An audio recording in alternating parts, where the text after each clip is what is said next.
Evangelio de Lucas capítulo 8 versículos 16 al 39.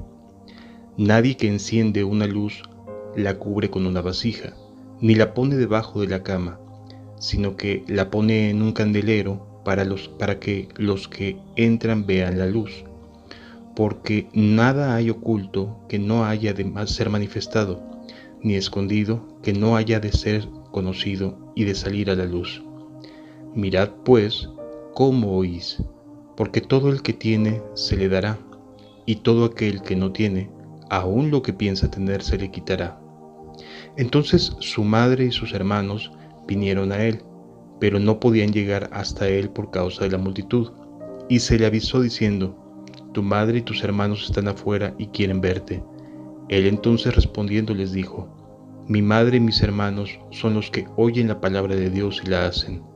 Aconteció un día que entró en una barca con sus discípulos y les dijo: Pasemos al otro lado del lago, y partieron. Pero mientras navegaban, él se durmió, y se desencadenó una tempestad de viento en el lago, y se anegaban y peligraban. Y vinieron a él y le despertaron diciendo: Maestro, Maestro, que perecemos.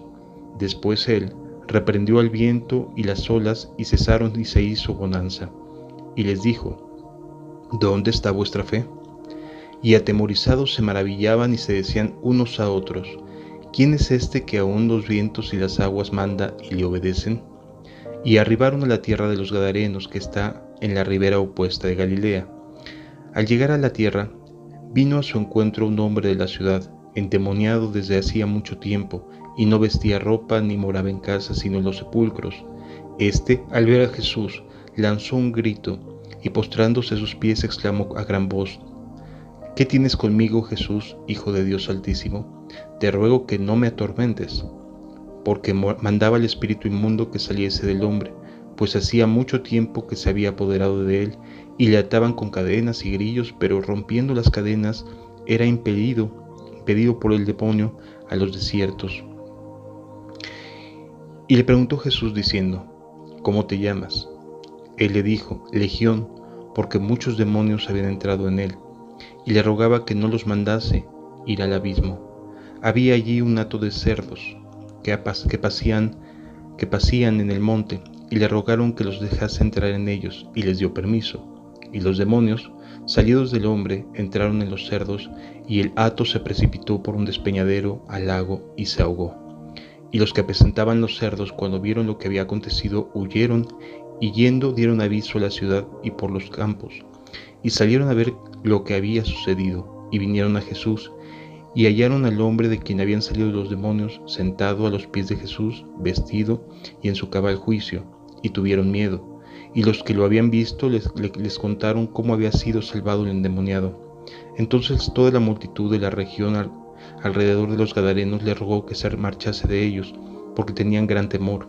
Y Jesús, entrando en la barca, se volvió, y el hombre de quien habían salido los demonios le rogaba que le dejase estar con él. Pero Jesús le despidió diciendo: Vuélvete a tu casa y cuenta cuán grandes cosas ha hecho Dios contigo. Y él se fue, y publicando por toda la ciudad cuán grandes cosas había hecho Jesús con él. Los versículos 16, 17 y 18 que acabamos de leer están ligados a cuando Jesús termina la parábola del sembrador, cuando Jesús concluye diciendo que el corazón que recibe la palabra y que es de buena tierra crece y da fruto al 100%, e inmediatamente después nos hace referencia a que Él no enciende una luz y la pone debajo de una vasija o debajo de una cama, sino que la pone en alto para que todos los que entren en la habitación puedan ver la luz. Esto significa que nuestras vidas pasan de estar en la oscuridad a estar irradiando luz. El propósito de Jesús para tu vida, para tu cristianismo, es que tú te conviertas en una fuente de luz continua para un mundo lleno de oscuridad y de tinieblas. Ese es el propósito de Dios para ti. No hay ningún otro. No hay ningún otro anhelo en Jesús, sino que te conviertas en una vida que refleje su luz, que refleje su amor, que refleje su justicia, que haga bien a las personas. ¿Por qué? Porque cuando hay luz en medio de las tinieblas, lo primero que produce es que las cosas ocultas salgan, se evidencien. Cuando un cristiano está siendo discípulo de Jesús y está irradiando su luz, lo que va a producir es un contraste, y la gente que está a su alrededor, en quien está siendo alumbrada, lo que va a hacer es que se va a dar cuenta de la clase de vida que está llevando.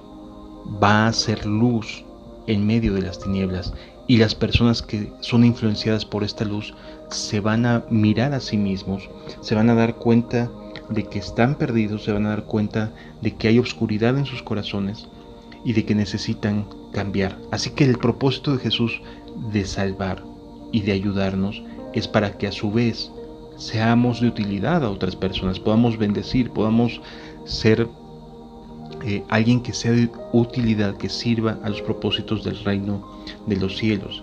Y el versículo 18 a mí me llama la atención porque inicia diciendo: mirad pues como oís. Parecieran que se usan dos sentidos distintos. ¿Cómo puedo mirar lo que oigo? No es fácil, ¿verdad? ¿Tú podrías mirar lo que oyes? Si una onda sonora atraviesa delante de ti, ¿la podrías mirar? ¿Verdad que no? Más bien nos está pidiendo Jesús aquí que prestemos atención en la manera en la que escuchamos, en la manera en la cual prestamos nuestra atención, nuestra concentración, nuestros oídos a lo que estamos mirando, en lo que estamos poniendo nuestra mirada. Si nuestra mirada está puesta en Jesús, entonces hay que ver cómo estamos escuchando a Jesús.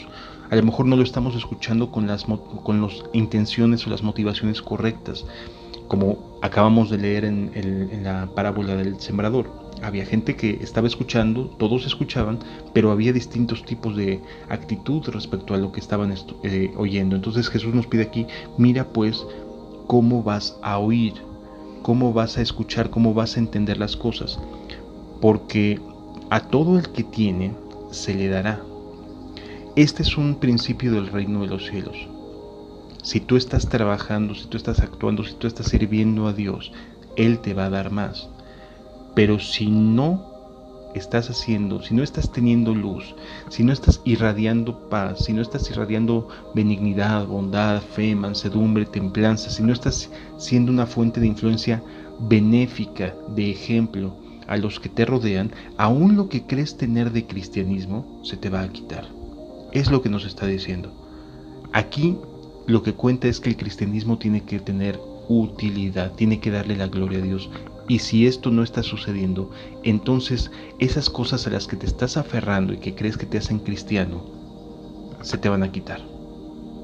¿Sí lo entendemos? Se te van a quitar. Y precisamente esto es algo que Jesús está haciendo hoy en día. Muchas personas creen que reunirse, creen que el juntarse los hace ser cristianos. Creen que estar reunidos, que tener un momento de concentración, de congregarse, los hace ser cristianos, los hace estar bien delante de Dios. Y este tiempo está poniendo a prueba que no es cierto. El congregarse no es sinónimo de estar bien delante de los ojos de Dios. Pueden las personas congregarse, pueden las personas aún en medio de la pandemia estar yendo, como en Estados Unidos, ¿no?, que ya abrieron las iglesias, pueden ir, están en toda su libertad y en todo su derecho de hacerlo. Sin embargo, el que vayan no los hace cristianos. ¿Qué sí los hace cristianos? Dar fruto, como nos enseña la Escritura. El fruto es el que evidencia si estamos caminando con Dios o no. El acudir un domingo o no, eso no significa nada. Pero el dar fruto, el que la gente sea influida para bien a través de nuestras vidas, a través de la luz que puede Jesús irradiar a nuestras vidas, eso es lo que marca realmente la diferencia. Aprendamos esto y entendámoslo, hermanos, porque es de vital importancia. La vida cristiana se basa no en religión, no en instituciones, no en marcas, no en denominaciones. Se basa en que estamos puestos en alto para influir a los demás, para hacer bien a los demás y de esa manera glorificar a nuestro Dios que está en los cielos. Cuando Jesús está terminando de hablar estas palabras, alguien le llega a decir, oye, tu madre y tus hermanos están afuera y te están buscando. Vale la pena decirte que Jesús era el primogénito. Esto significaba que tendría una responsabilidad familiar de liderazgo. Él tendría que asumir el liderazgo en cuanto faltara su papá, José. Y entonces la Biblia no nos hace ninguna referencia de qué le pasó a José después de que Jesús creció, después de que Jesús cumplió los 12 años, cuando van al templo y Jesús tiene 12 años. Después de ahí, José no se nos vuelve a presentar en todas las escrituras. No hay una referencia acerca de qué le sucedió. Sin embargo, sabemos que en este momento María y los hermanos de Jesús llegan con Jesús, llegan con él, buscándolo.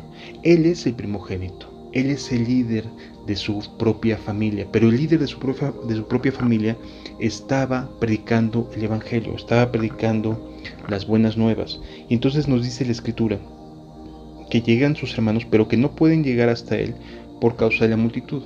En otras palabras, era tal la cantidad de gente que había alrededor que no podían entrar a la casa donde Jesús estaba enseñando. Y le piden que salga, es decir, no se esperan a que termine, a que la gente se vaya del lugar, no, le piden a Jesús que deje de estar haciendo lo que está haciendo y salga a atenderlos. Esto llama la atención porque Jesús lo aprovecha para hacer un contraste, para demostrarnos y podernos enseñar dónde están las prioridades de Jesús y dónde, como discípulos suyos, están nuestras prioridades. Porque nosotros, como parte de ese grupo que estamos escuchando a Jesús, nos damos cuenta que la mamá y los hermanos de Jesús acaban de llegar. Oh, ¿y ahora qué sucede?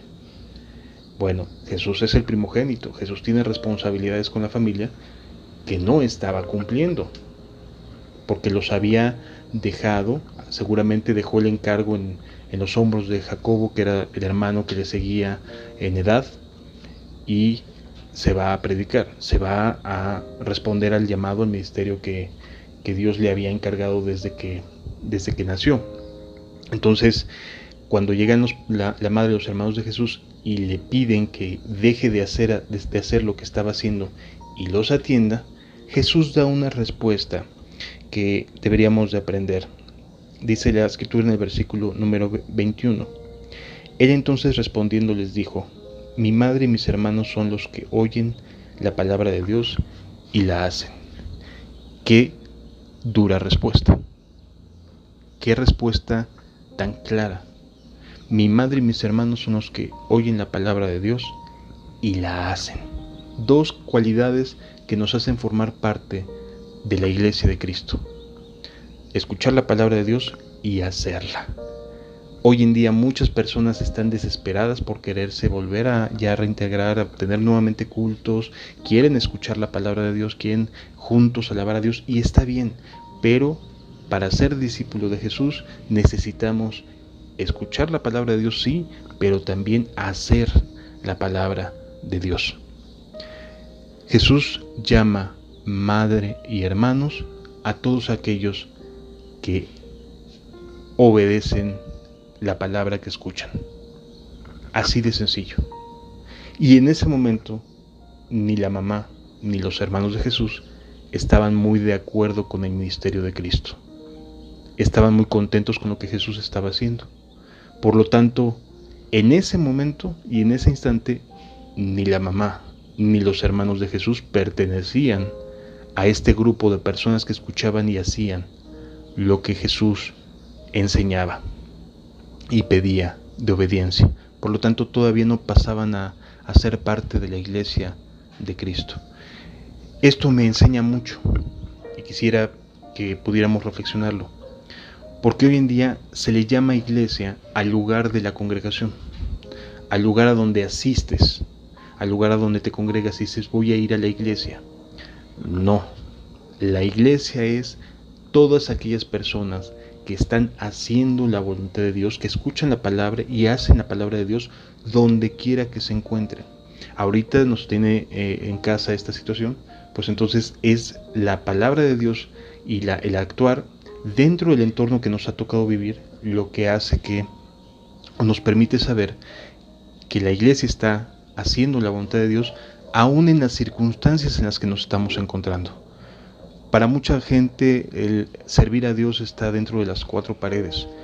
Aquí Dios nos está demostrando a través de esta circunstancia que estamos viviendo que el servir a Dios no está dentro de las cuatro paredes de un local al que le llamamos iglesia. Por esa razón es importante entender que Jesús ve en el escuchar y hacer la verdadera esencia de un discípulo de Jesús, de alguien que sí es iglesia de Cristo. Entonces, la respuesta que le da Jesús aquí en estos pasajes a su mamá y a sus hermanos es de prioridad, es de priorizar la costumbre contra el escuchar y hacer la palabra de Dios. Porque como te vuelvo a insistir, Jesús en este caso, siendo el primogénito, era el responsable de el liderazgo de la familia. Era el responsable de atender, de acuerdo a los usos y costumbres de aquella época, las necesidades de María y de sus hermanos. Como Jesús estaba sumergido en el ministerio que Dios le había encomendado, en la palabra que Dios le había encomendado, lo que nos enseña es que lo primero es: amarás al Señor tu Dios con todo tu corazón, con toda tu alma y con todas tus fuerzas, y después a tu prójimo como a ti mismo. Entonces, la iglesia de Jesús no está en cuatro paredes. La iglesia de Jesús no está en congregaciones.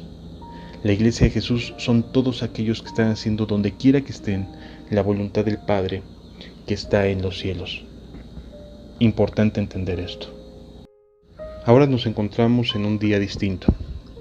Ya pasó la enseñanza que Jesús tenía en esa casa, ya atendió a su mamá, a sus hermanos, seguramente con dificultades, no le estaban entendiendo, no entendían, no comprendían qué era lo que Jesús estaba haciendo, por qué estaba yendo en contra de los usos y costumbres que tenía el pueblo, donde el primogénito era el líder del hogar, etcétera. No lo entendían y cada uno se fue por su lado.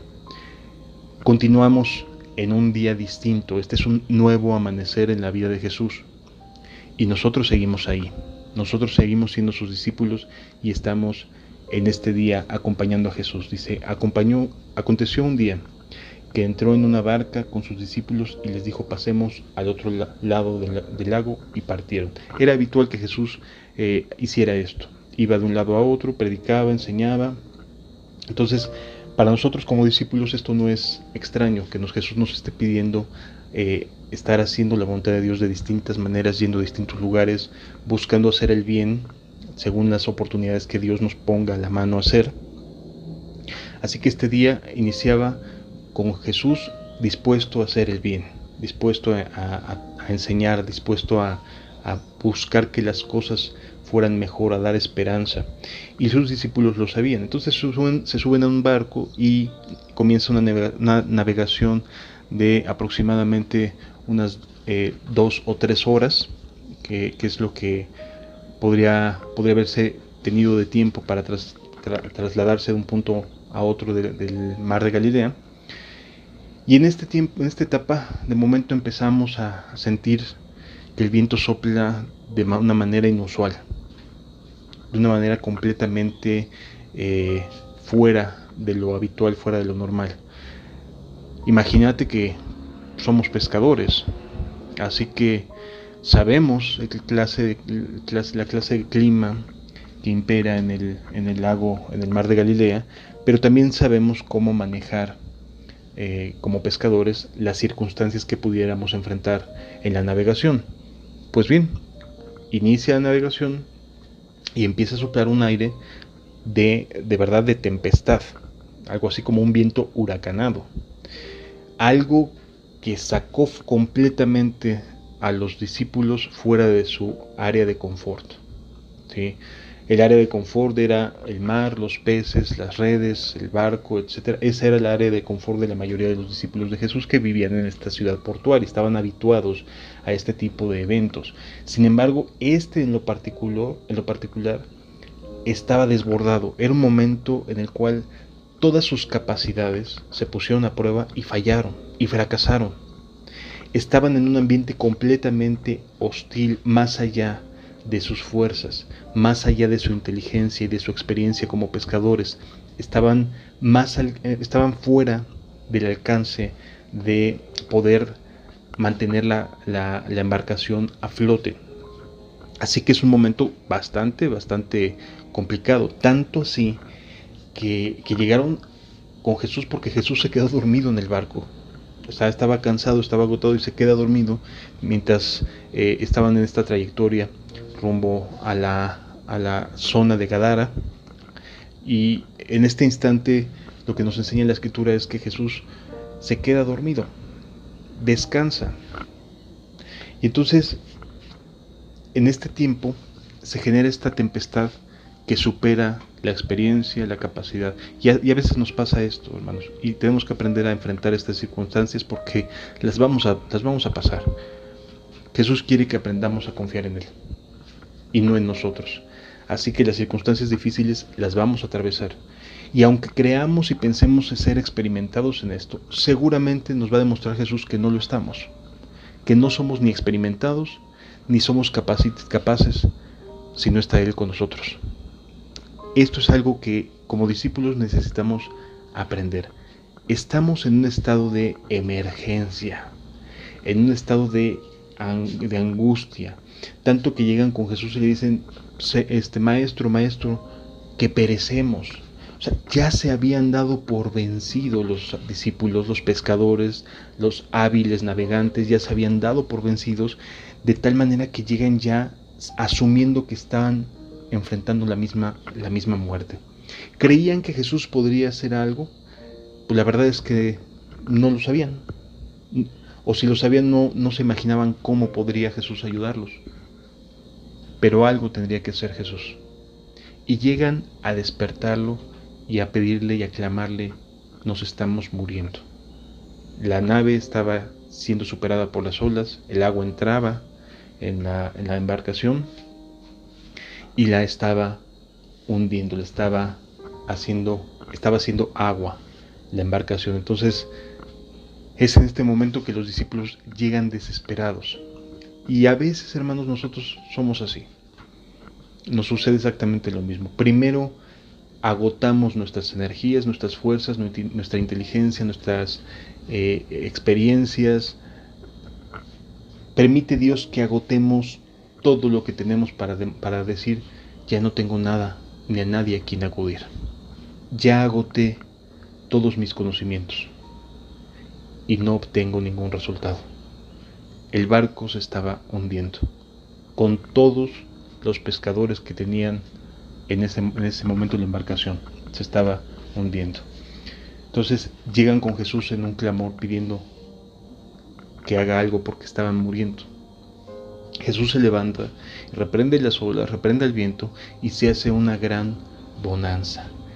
El contraste de depender de nosotros o de otros seres humanos, imagínate ahí Mateo, que era publicano, ¿sí? No sabía nada de navegación, ha de haber estado aterrado mucho antes que los propios pescadores, porque él podría decir, bueno, pues los pescadores están aquí, pero ven que no pueden y se está súper espantando.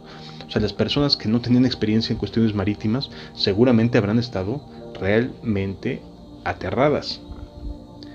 Y aún los propios pescadores se dieron por vencidos. Es decir, ni unos ni otros fueron capaces de poder enfrentar esta situación. Pero llega Jesús y hace una gran bonanza. ¿Se lo esperaban? No se lo esperaban. No se lo esperaban porque la reacción de ellos es de maravillarse y decirse unos a otros, ¿quién es este que aún los vientos y las aguas manda y le obedecen? Es decir, nos encontramos ante alguien que está por encima de nuestras capacidades, de nuestra inteligencia. O sea, Jesús está con nosotros, amado.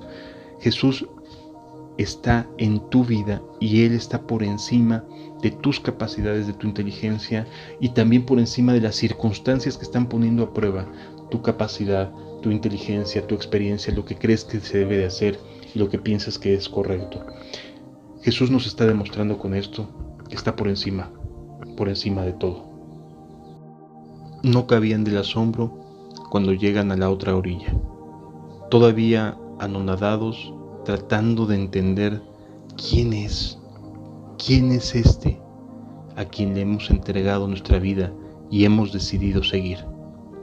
Todavía no estaban ellos terminando de asimilar lo que estaban viendo cuando se llevan un terrible susto, porque llega corriendo un gadareno, una persona de Gadara, a eso se refiere con gadareno, un habitante de esta zona de Gadara, llega corriendo desnudo, oliendo mal, con el cabello todo seguramente largo, la barba larga, desaseado, sucio, llega corriendo y se hinca con Jesús. Acuérdate que nosotros somos los discípulos, nosotros estamos viendo las cosas, estamos siendo testigos de las escenas que estamos viendo. Acaba de librarnos de un evento de muerte y nos estamos preguntando todavía cómo le hizo, qué hizo por mí, cuando de momento llega una persona que está completamente fuera de sí, que no está en sus cabales, que no su capacidad mental está completamente deteriorada, no está en su juicio, sucia, maloliente, desnudo, con el cabello largo, o sea, una escena así bien trágica, bien dramática. Y nosotros estamos todavía pensando en lo que acabamos de experimentar.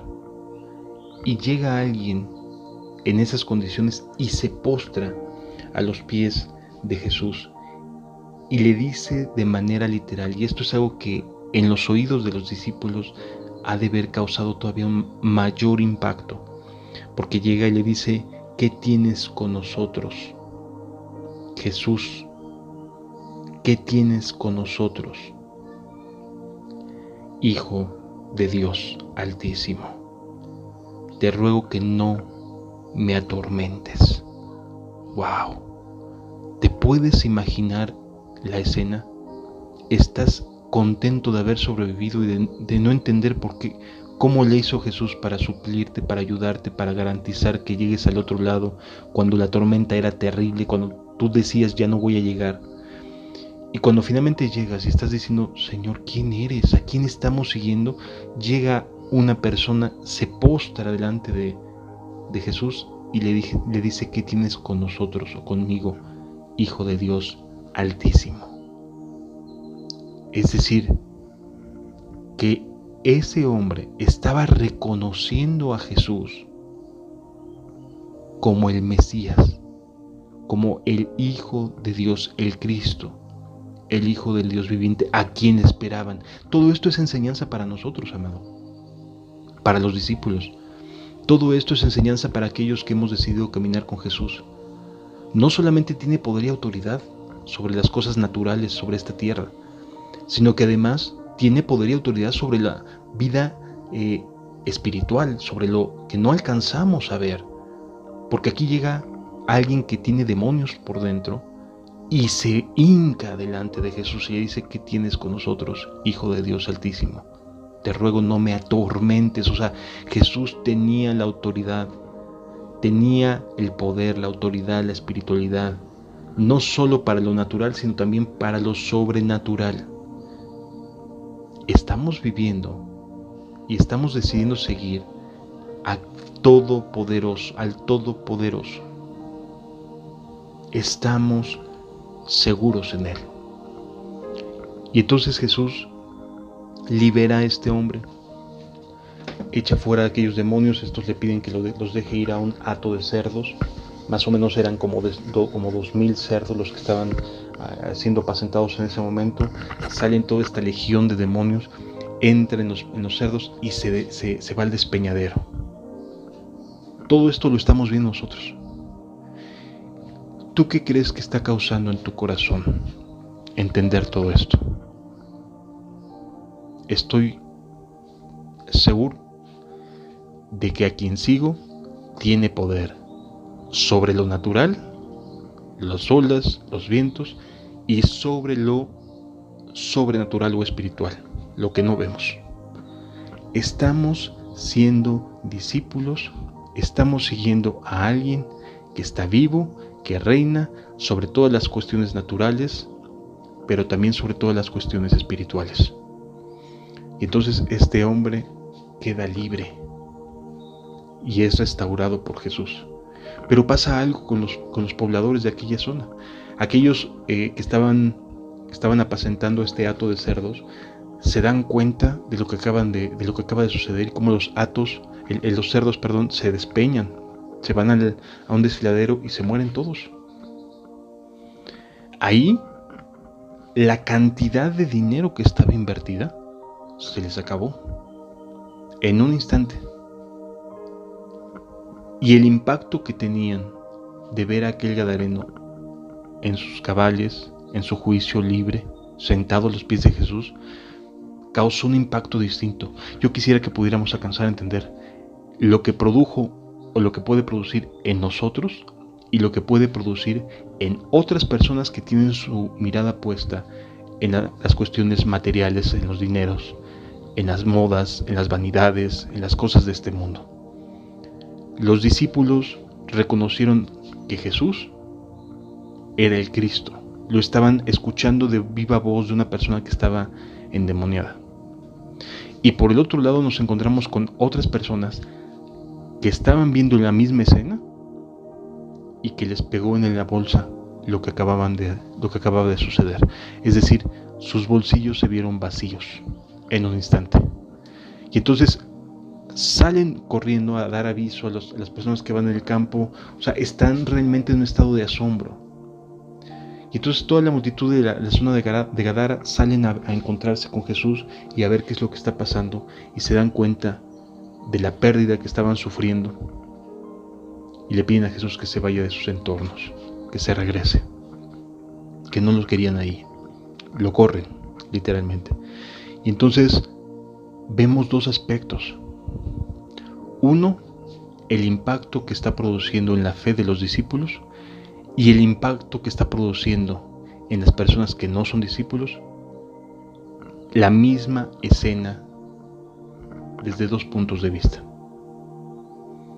Unos le dicen no, y en cambio los discípulos de Jesús son confirmados en su fe a través de los eventos milagrosos que Jesús está haciendo. De tal manera que aún el gadareno le dice, por favor, déjame acompañarte. Y Jesús le dice, no, vuelve a tu casa y cuenta cuán grandes cosas ha hecho Dios por ti. Y así, el gadareno regresa a su casa, restaurado, en su juicio renovado. Seguramente se fue a bañar, etc. O sea, todo le devolvió a este hombre. Confirmó la fe de los discípulos, y la misma acción produjo que a quienes iba a visitar, a quienes iba a predicar, no lo recibieran. Así, un mismo evento produce distintos tipos de reacciones. Aprendamos a saber, como dice el texto que leíamos hace un momento, mirad bien cómo oís. ¿Qué perspectiva es la que estás teniendo en tu vida? ¿Cómo estás mirando las cosas? ¿Como el gadareno? ¿Como los discípulos? ¿O como el resto de la población de Gadara? ¿Aumenta tu fe? ¿Te salva? ¿O te produce rechazo? ¿Cómo estás oyendo las palabras de Jesús? Que Dios te bendiga.